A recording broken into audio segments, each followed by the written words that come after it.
All right, it's 10:30, I think. Let's get started. Welcome to this session. My name is Lianbo Yu. This is my name. I'm a faculty at the Department of Biomedical Informatics. I'm also a member at the Center for Biostatistics. And I've been working at the center for almost 11 years. I think some of the audience have been working with you for a long time. Some maybe recently we met. So I've been, working on omics data for a long time since I come here.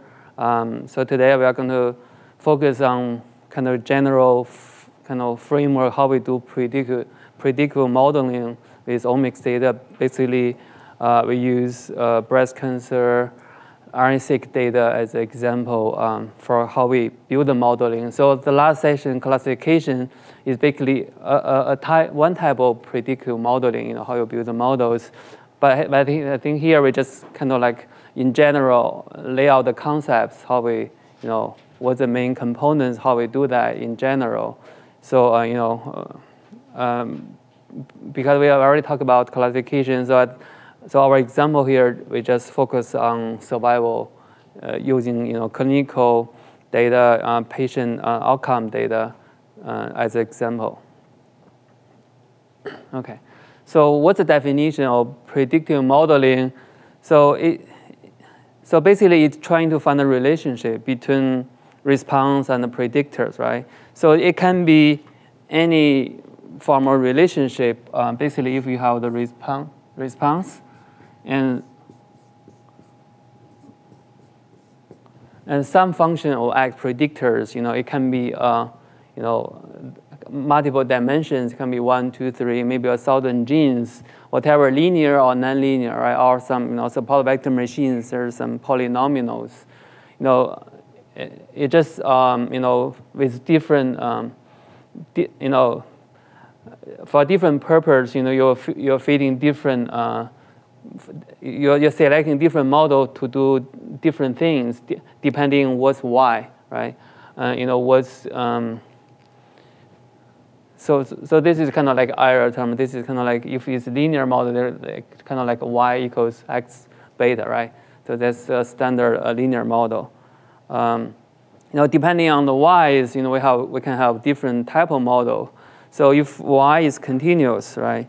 Like for example, blood pressure or some hormone, measurement or some clinical outcome is continuous data, and we'll apply the linear regression models. So typically we'll use a linear response. If things are not linear, we can plot the data and kind of, or maybe look at the residue after fitting the data. We will see if linear is a good fit or not. But if not, we'll use other forms. But I think linear regression is kind of like the most common people use, depending on that's because a lot of outcomes are continuous data, and if you do appropriate transformations, we can do use linear regression. So if the data is not continuous, for example, it can be a binary, right? It can be a categorical response or maybe const data, right? Poisson or negative binomial, those are not continuous, and we'll fit the generalized linear model. So yesterday you already learned some of the generalized linear models. If we have some categoricals, we can use for classifications, right? If like logistic regression, you just learn, right? That can be a type of model. It's a formal generalized linear model. They can do classifications. If we have some data is, even though it's continuous, right? Time to event is a continuing like 1.5 years, or 90 days. However, because the data there was some censoring, so that means some people you only observe they live up to that day, and whatever happened after you don't know. You don't know the actual time, because a lot of kids like that. So that's why. So so this is kind of we have to handle this, specially rather than using linear regression model. So typically people will use Cox proportional headers models, and there are some other. So this is kind of semi-parametric. There are some also other kind of parametric. You can kind of model the distribution using some parametric models. But I think today our example just focus on Cox proportional headers model. That's kind of most commonly used. Since we have thousands of genes, looking at all the interactions is not possible. There are so many combinations. Two ways or three-way interactions. So we just focus on, because this is purely based on predictive modeling. So we just want to look at outcome. So sometimes when we get a result, we want to interpret, right? So I think that's one component. But because the main focus is on building predictive models, so we just mainly focus on the main effects. Maybe the interaction can contribute something, but I think in general, if you have certain gene, you're building a model. I think you're trying to make it working. Otherwise computationally, it's not possible. And also the performance. If you're adding more term, it may not be better depending. If you're overfitting the data or not. If you have certain gene, we tend to overfitting the data. If you're adding more, they will be more likely. So, so that's how we just focus on the main effect. So I think you already learned some of these. The first couple of days, like survival, because some of the patients are centered, that means the actual event is happening after. So that's why we, even though it's continuous, we have to model it as a survival. And there are different reasons. If it's after, that means red censoring. There's some other type of censoring, like left censoring or intervals, but those are not that common. Red censoring is more common. So there are a different reason for that. So we can, in R, you can survival library. You can, there is a surf fit. You can fit, Kaplan-Meier curve. This is kind of non-parametric. Just, plotting the proportion, what people at risk. How many people, survive until that day. If it's censored, that means we just kind of mark it. With used people, all those people, they are in the data. If they have, the data is happening after that, all the people in the risk, we call them at risk. If people, without observation, after that, we don't count it for the following events. We just count whatever people live up to that day and count what the proportion people live, until that day. So that's kind of like a non-primary. Just really basically count the proportion depending, how many people live to that day. And also, if you have two curves, you can do a log rank test. So just testing basically if the two curves are different or not. So proportional headers. So this is the model. So here we are modeling the headers. Header is just kind of instant at that time what the probability people will die, right? So, so this is similar as we can model those kind of survival curve, and this is kind of like is the same as modeling that. So this is kind of instant at that time point what the people be die at that time point. So for so because here it's called semi-non-parametric because I think we have the form here. We don't assume any forms. So we don't have any parameters. It's kind of like estimate non-parametrically, and this is parametric form. We so for each individual, we can have different covariates like age, gender, and also gene patient. We can have big X vectors, and we're trying to build this model to predict, what the header rate. The proportional headers assumption comes in because because H0T is the same for every individual. So if you take the ratio of this formula, that means this H0T cancel out. There's only this X, this parametric form. That's kind of like called proportion. It doesn't depend on the t if you take the height ratio.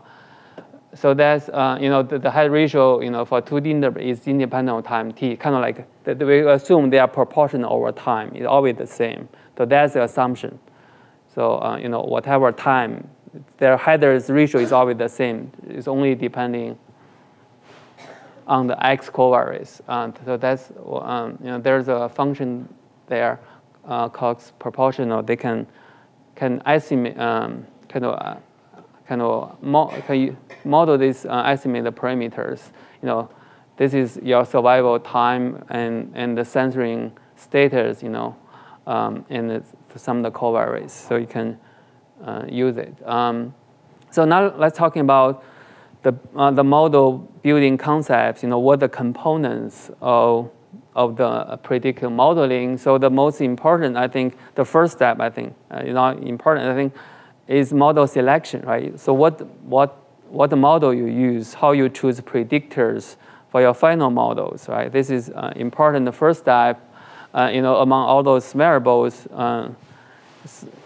and also, what kind of model you use. There are different options there, right? So either linear or some quadratic or something, right? So, but and also how you choose variable to be in the final models. So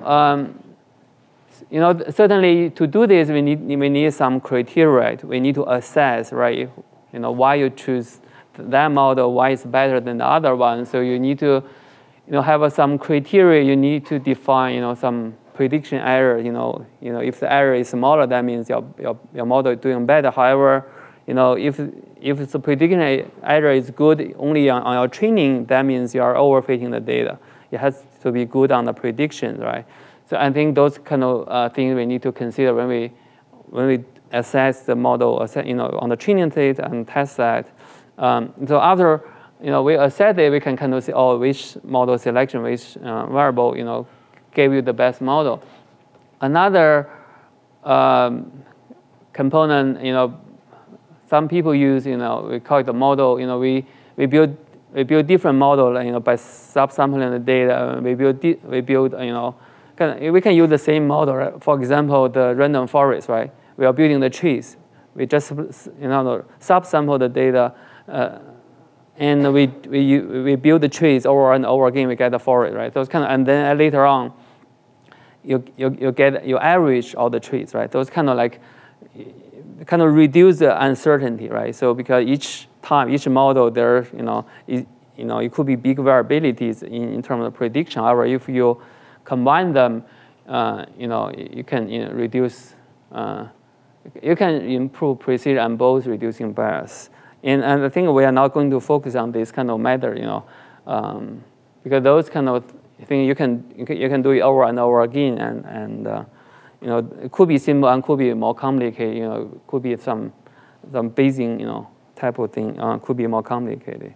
So the first component, the model selection, there are different type of methods to do model selections. So definitely, we can rely on expert knowledge if you're trying to improve the current prediction model based on clinical, right? For you are predicting based on smoking status for lung cancer, right? So definitely there are some clinical model there, and so that kind of, and then what you can add some genomic data, try to improve that, right?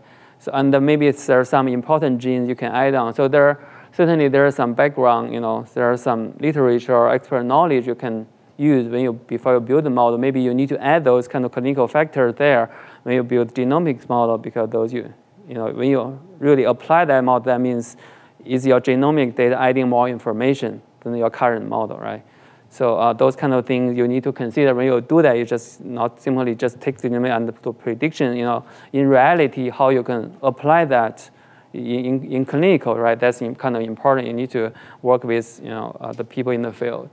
So there are some traditional stepwise selection methods. Those kind of very traditional for when people build linear regression model. When you take basic linear regression course, you kind of learn there are some forward selection. You're adding variable one at a time, right? And or you remove the variable one at a time, or you kind of like doing both.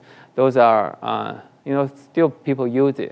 That's kind of like a quick way to do it. Since the data, the dimension of the data is huge, 1,000 or maybe 10,000. So so there's a way we can just doing, can we reduce the dimension into lower dimension, and then we build a model just using those lower dimension, like for example, principal component, right? Can we just using the first few principal component, building the model rather than using all of the genes, right? That will be simpler, maybe first 5 or 10. You can doing similar things, kind of like you kind of create new variables. You kind of like you from all the genes, you're now creating a new layer with lower dimensions, right? You can do that. And also, so I think this penalized method been getting popular recently for the last 20 years. So people develop, they can try to, feed the model using all the genes, right? You can throw as many variables as you want, and also computationally efficient, right? However, for this stepwise, for this kind of, you cannot do all of them because that will take forever to finish it because one at a time. However, penalized method to trying to, penalize, they build a model and try to penalize the number of parameters go to the model, kind of like there's a tuning parameter that really control how the model fitting is really computational efficient. And also there are some, definitely, like a support vector machine or those type of methods out there, some, like a neural network, kind of like black box. How you do model selections is not that clear, for some of the models. So when we do the model selection, we typically try to partition the data. If if we only have one data set to begin with, we typically tend to split them into training and test, right? So we may have a little bit larger training, than test. If we have really large data set, we can do in the middle or something like that. If you have a really small data set, we may have to do cross validations because, if only have 50 or some samples, right? A patient samples, could be really limited to really split them up. You can do cross validations. Ideally, after you develop your model and you want to validate, in a bigger data set, really, maybe 2 or 3, so that can be really, people can really trust it. Your model is not only working on one data set, but basically similar data set, or maybe, similar trial, right? But maybe from different, parts of the country or maybe different countries. So that's kind of like, you need independent validation before really people trust it and you can use it. So the training set is mainly for selecting, selecting your model, right? Doing the variable selection. So test set is mainly for testing whatever the model you have, and then you can test that. And the validation is kind of independent after you determine your best model. Okay. So for model assessment, so this is kind of like a very typical definition. We just define what's the errors when you do prediction. So Y is your response, right? So that's your data, and IFX is just your estimate for each Y. So basically you're looking at what's the difference, and you take the square, because this is kind of like a random variable, and you kind of calculate expected values. So when you do mathematics, it turned out to be, there are two components. One component is bias of this predictors. Bias means how far is from the real fx, right? So if too far, that means there's much bias. Variance means, so if you do this multiple times, what's the variability of this fx? Sometimes maybe closer, sometimes maybe further. That means there's much variability there. So I think it's a summary of both components for the prediction. So you want to go good on bias, also you want to do good on the variance. Sometimes you cannot get both. So here's some example. If your real fx in the middle and the blue point is your estimate, right? You want to see, so this is your best scenario. You want to estimate accurately every time. That means less variance, right? So always accurate, in tight range, always on target, right? If you have high bias, low variance, that means, you are off every time, right? So for this scenario, it's kind of like a big range, and also this is not the worst scenarios. So that's how the bias and variance, to give us some idea what's the bias, what's the variance. So when you do the model predictions, your model can be, when you add more variables, your model gets more complex, right? You're adding more terms there. So when you're adding more terms, your training sample, if you use the same model, but you're adding more terms, that means you're going to do better, right? So your prediction error is going to, because you are adding more information, right? Your performance should be better, your prediction should be better. However,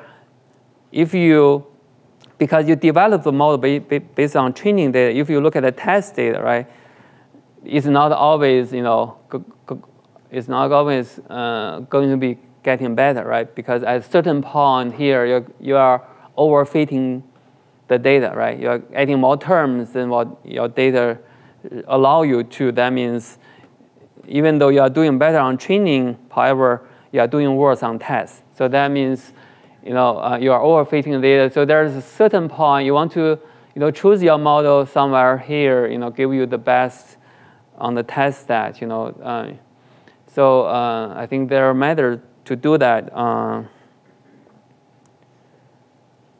So we're talking about overfittings, because on the right side is overfitting. The cause of that, because you have more variable, it could be bigger than your sample size. You'll find the perfect separation, things like that. And if we don't use the test data, we could have overfittings. So how we avoid that? There are different for different case. We could have different solutions. Ideal case, you have large enough test set, right? And then you can see which model do better, and then you can decide. And it's really reliable if you have a large data set. For some, for some of the methods, people trying to estimate the test error, right? Just based on the training data, they're trying to penalize the number of variables in the model. So kind of like somewhere you don't want to add more variable because there is a penalty there. Those kind of like only based on the adjustment on the training data, and will penalize the number of variables. That way you don't always, the error is not always getting smaller, but at a certain point you are penalized, so it could go up, kind of mimic the test error rate. So that means they're only using the training set without looking at the test set. They can try to estimate the test, trying to get closer to test errors, and then decide what the best cutoff. Some of the case, people can use cross-validation, right? And you leave things out, and you're trying to do predictions, and because there's not enough sample set, that's why you're trying to rotate. You're trying to use every data points for your model development, and every data point for prediction, for testing part. So that's cross-validation. So typically, how people can have have k-fold. For example, you divide your data into k-fold, and each time you're fitting. So this is your test data, and this part will be. This is your training data. Then this is your test data. So you are doing prediction on this part. So you kind of rotate. So that means So each of the samples will be predicted once, and then you put them all together later on. That means you use all the data for model development and also all the data for predictions. And I think you you do this because there are not enough sample size. If you have enough sample size, right, you can just split training and the test, right? But this is kind of like, because there are some because all the data, these are the same, there are some correlation there. It's not really independent. And leave one out means if you really have a really small data, you really cannot do this. That means you just leave one out at a time for prediction, and then later on you pull the prediction from every sample. So this kind of like unique, because here you can have different splits of the data. That means the result could be different depending how you split the sample. However, here I think it just every time is the same because there are no splits. You just leave one out. So how many fold is better? If we have a larger number of folds, we're trying to reduce the bias. However, the variance is larger. That take more time to compute because you do many times. You have a smaller fold, the bias could be large. However, the variance is small because you don't trying to go to detail. So the computation time is reduced with smaller fold. So if you have a large enough data set, I think even 3-fold is okay. If you have really small data set, maybe you have to. There's no option. You have to leave one out to train your data. So you want to do something like this because you really want to control the overfitting. If you don't do that, that means you could overfit the data. Leave one out is not the best, but however, it will give you some advantage to try to avoid overfitting. It may not always, get you there, but I think that's, you have no choice because the data set is small. I think, if I would do that, I think, I would, typically use 5-fold, or maybe 10-fold if data is large. I think that's a lot of people use 5-fold. So there's some wrong way to do cross-validation, and so here is the description. So for example, you want to screen the predictor in the full training set, right? And then you build predictive models. You do the k-fold after you selecting the predictor. What's maybe TT test or something, right? What's the most significant one, and then you split the training data and do the prediction. I think from this you would guess you can always predict well because you use the same you get a significance from the full training set, and then when you split them up, definitely if you use those significant ones, you're going to do better, right? So the right way to do cross validation is you want to do the k-fold division first, and then within each fold you select the predictor because those are really independent. The training part and test part are really independent.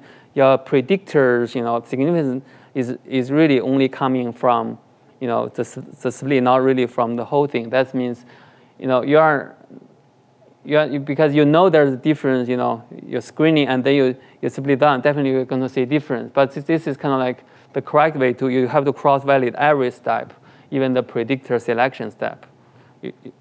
So you have to cross-validate every step.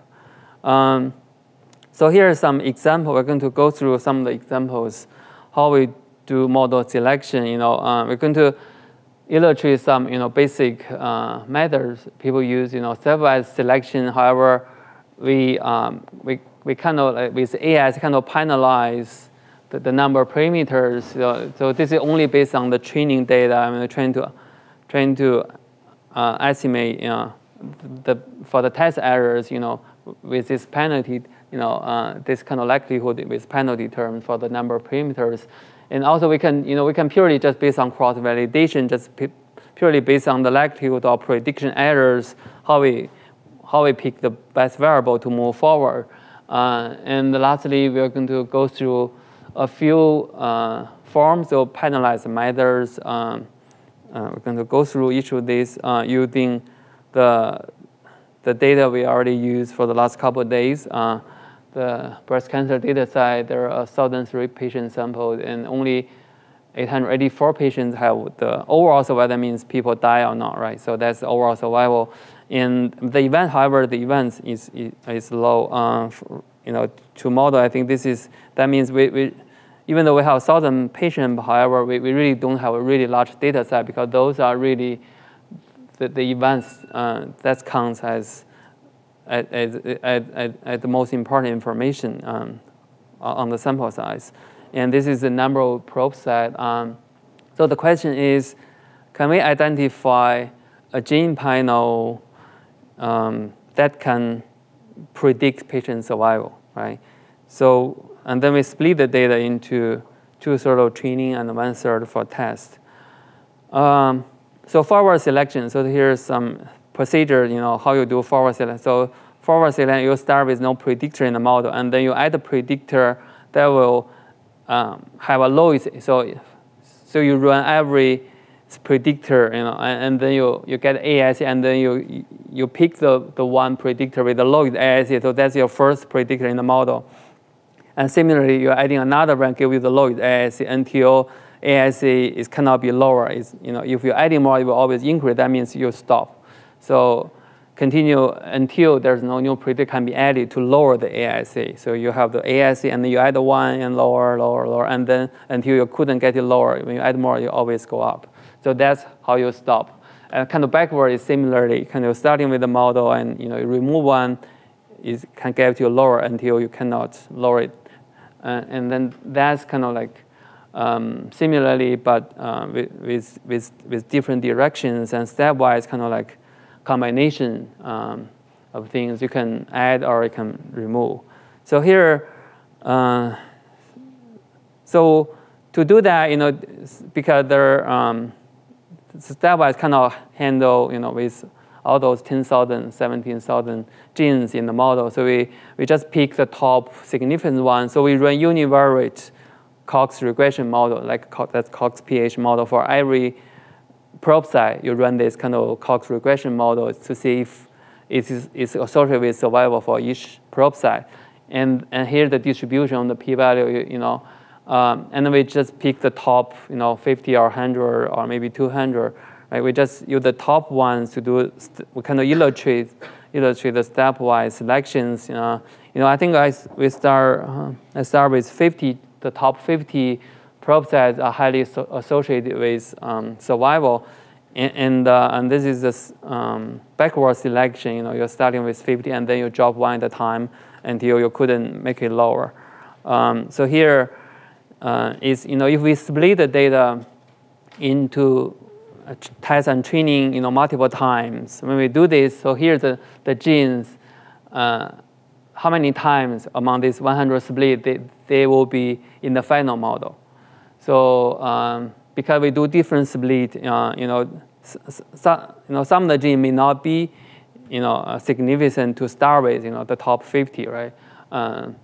So this is kind of like give you a sense, how if the gene can make the top one, and then they will make to the final selection step. So it give you a sense what might be some genes are always be there, right? So there are only couple genes around 50% of time. That means that really is really not signal are really not that strong. Only a couple genes they end up in the final model. By using this step selection methods, and then if we use cross validation, so here we order the gene from the smallest p-value, and then each time we add one gene up. So we don't drop anything. We just add one up, and then we look at the cross validation prediction likelihood on the leave one out. We can calculate the likelihood. Whenever we can maximize that likelihood, that means, that's the best model. So we can kind of each time. This kind of like shows, how we use cross validation purely based on cross validation on the test, likelihood.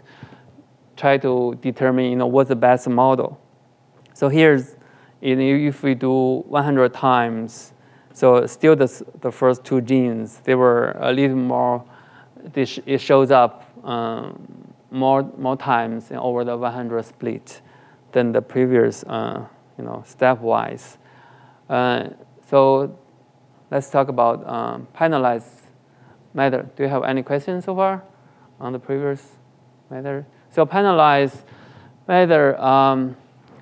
So here we can have a likelihood, right, based on the cost proportional header model. That header HT0T with that patient, and however here we try to penalize the parameters.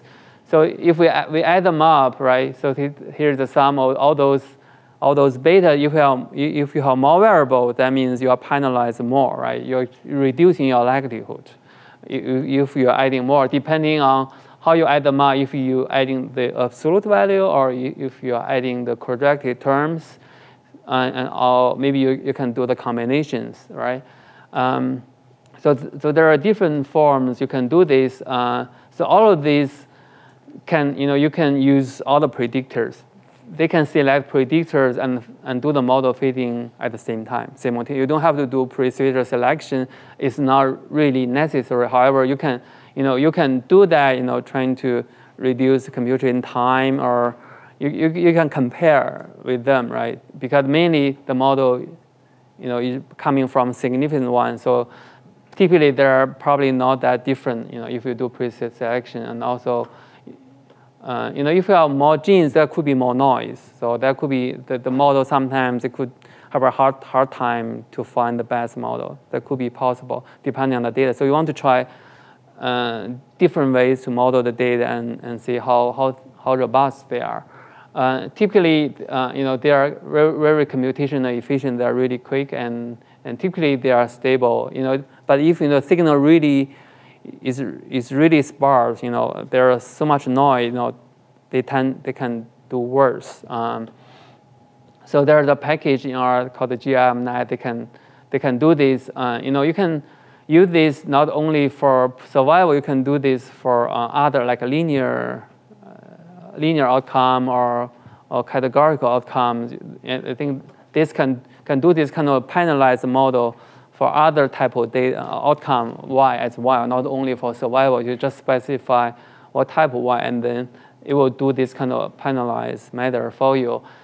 Since some in the literature people criticize the Lassos, they have some bad performance on some of the data set, and then this year I attended a conference, and the author, they trying to improve these Lassos, and they kind of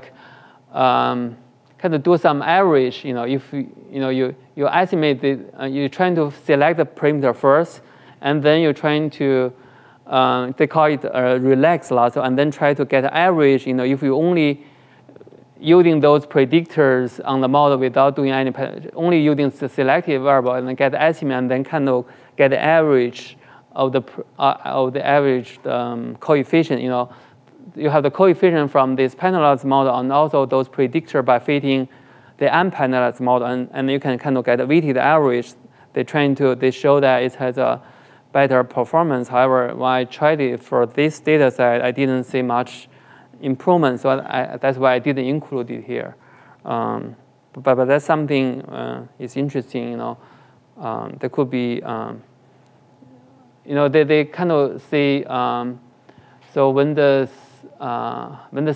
signal to noise ratio is lower, so the lasso tend to not perform well. However, the relaxed lasso can do better in both, signal ratio low or high. Then they can do good. I think that's worth looking at. So that's the kind of some drawback with lasso. Sometimes it may not be a better choice. So another thing I want to mention. So lasso tend to choose a smaller number of predictors when you fit the final models. If the genes are correlated, Lasso just tend to pick one of them and shrink the other to 0. So this elastic net, tend to, if the genes are correlated, so maybe the correlated, they tend to go together. If they all dropped, or they all go into the model, so they have a tendency to go together. For some of the case, so you want to have the correlated genes, go together. So this may be a better options. So there's a tuning parameter lambda here in the models. This lambda. So if we use cross validation and by setting different lambdas, we can look at the prediction likelihood, right? We're trying to look at the deviance on the test part when we do cross validations. If we can find a lambda that can minimize the cross validated likelihood deviance, that means that's the model. So here's all the gene paths, right? I think I start with 50 genes in the model, so that means there's no penalty every gene in the model. And here's the coefficient estimate. After you increase lambda, that means you are shrinking some of the variable to 0. The coefficient, this is the coefficient 0. At a certain point, there's no variable in the model. That means because there's so much penalty there. So we want to fit somewhere in the middle here to give you the minimize. And here's the variables, the genes, they are in the final models. Yeah, they are not necessarily parallel or in proportion, but some are shrink much faster than the others.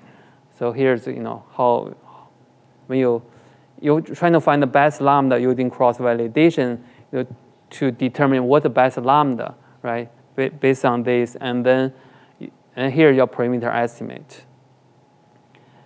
And if we do 100 split, so we can see it's still the top 2 genes the same as before, but this time it's kind of like give you more robust selections. It shows up 80% more times. And similarly, this is electinide by adding these 2 terms together. And here the path is really similar. And I think they're pretty similar for Lasso and the elastic night.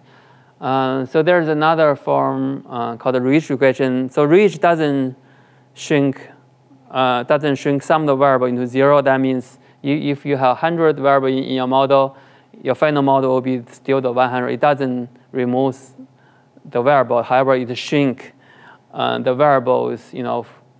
By this lambda, they shrink everything towards 0. However, it doesn't shrink some to 0 until it always it's have a smaller number. It doesn't shrink like before. It will reduce the dimension of your final model. However, ridge regression is keep all the variables. So it's this way avoid the overfitting because by shrinkage.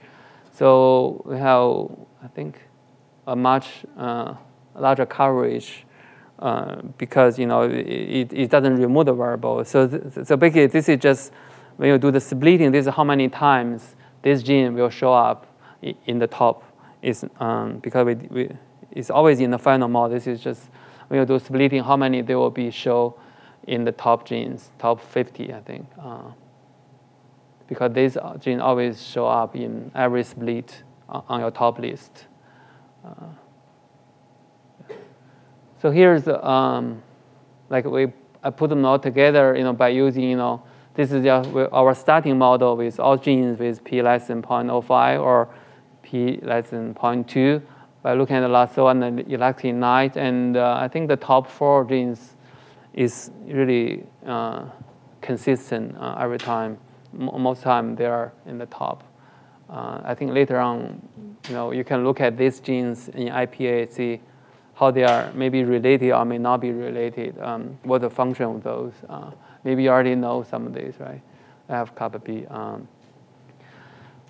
So here is a summary of the number of selected genes. If our model starting with only the top 50 significant ones, and we use different method to select the final models. So here we always start at 50 for the here. Some end up around half. Some maybe smaller. So ridge regression always has all the variables. And if we use p less than 0.05 cutoff, that means we're starting with 2,000 genes. So ridge regression always use all of the genes, right? And here is the Lasso and electinide really give you really similar, maybe even smaller number of variables in your final model, and this is even larger, starting with 6,000 with your full models, and this is really similar. The final model is really sparse. The dimensions is really low there, 20, 30 range most of the time. So here I simulate the data, just say there's no, so all the variables are not associated with survival. So kind of like a random noise. I want to see if without any signal, without any correlation, if we do this kind of modeling, are we still getting some of the significant variables in our final models? So here you can see, if you're always starting with the top 50, I think because there's nothing there, that means these are not good, right? Because there should be nothing there. However, this starting with larger, and that means however, they tend to do better. It may not be good, for Lasso if we're only selecting a small number of genes. Those genes could be much biased or something. Kind of interesting to look at. The top 50 may not work. In this case, we should not start with the top genes. So when we're talking about the model assessment, we're talking about prediction errors. However, for survivals, we really, because they're censoring, so we really don't have a good kind of like those expected value. But however, here we calculate something similar to assess the model prediction for survival. So the idea is, if patient, this is T1, T2, their events time. If if T2 is happening after, that means our prediction should be consistent, right? So that means our prediction, that means T2 is going to live longer. Our real data shows T2 is living. That means it's consistent. So that's kind of measurement people develop. We look at the concordance, our prediction with our real data, how consistent they are. It's not really, a prediction error, y, from fx something. But for survival, this is the criteria we use. So by using that, so this kind of AUC range from 0, 1. 0 means there's no any concordance. So 1 means it's for every pair or case is always consistent. It's already prediction. It's going to be later if events happening later. So 0.5 is kind of like kind of in the middle, right? Kind of flips the coin. So that means all our models, you only get up to 0.6 or 0.7 range, or some for some of the split, if you do 100 times, some are around this range. It's kind of like it doesn't do any better. So this is a simulated there. I mean, if there's no signal there, we can kind of say the prediction is right around 0.05. That means there's nothing there. However, I think there's signal there. However, it's not that strong. There's some we can get some prediction. However, it's not really that great. So this is by using different criteria. So this is by UNO's AUC. There are some other people develop different criteria, but these are similar ideas. So we want to compare, which method give us better predictions. I think ridge regression, here, kind of like maybe contradictory to our thinking. It has all the variables. However, maybe all the variables are not that strong. That's why including everything maybe give you a better data prediction. Maybe just for this data set, the ridge regression doing a little bit better. So here's the concordance. So previous are just AUC, and here's some concordance. We really see similar trend there. Here is always around 0.05.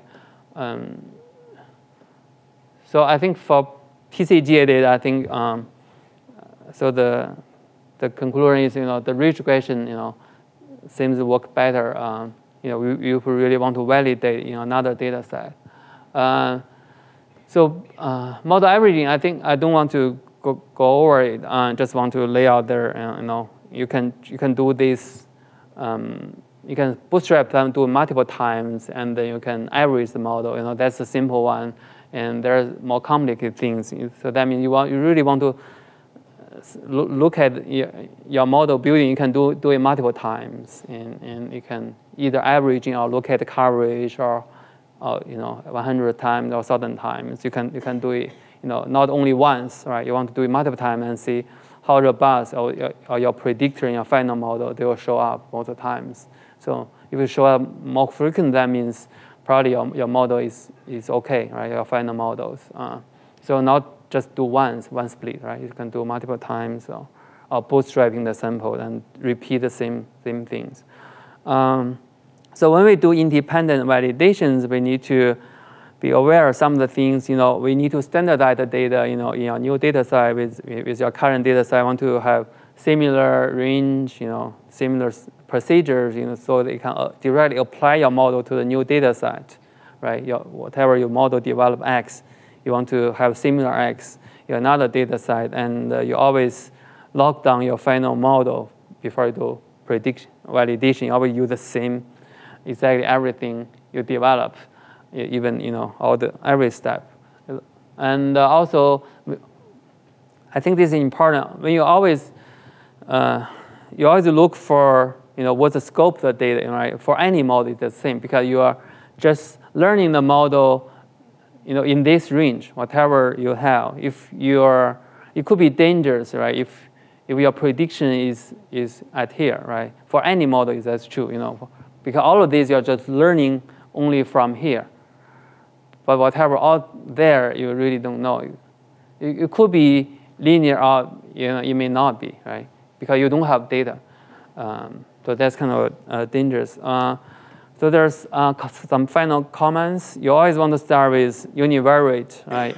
Analysis and get some plotting, and want to look at what's the most important variables and look at univariability. And also, when you do that, especially for clinical or maybe for genes, you think about predictor in sets. Maybe things that go together, or you have to include some demographic variables even though you do genomics, right? So you always think about predictor if they are similar, are they correlated or not, right? When you build a model, you're also trying to interpret the result. You want to see if it makes sense, right? Not only build a model, kind of black box, where just, that's better. But when you apply, you may want to, interpret, just kind of make sense. And maybe you discover some of the genes or maybe pathways that's important, So you want to do both, not only, just a black box and run it. And you want to split the data, I think, because you don't want to do overfitting, right? Stepwise regression typically, is not the best model, I think, and also it's not computational efficiently. And finally, the code from a great statistician, he says, essentially all models are wrong, but some are useful. You just try to learn something from there. You never know the truth. Right? So that's my last slides. So any question I can answer before we do the hands-on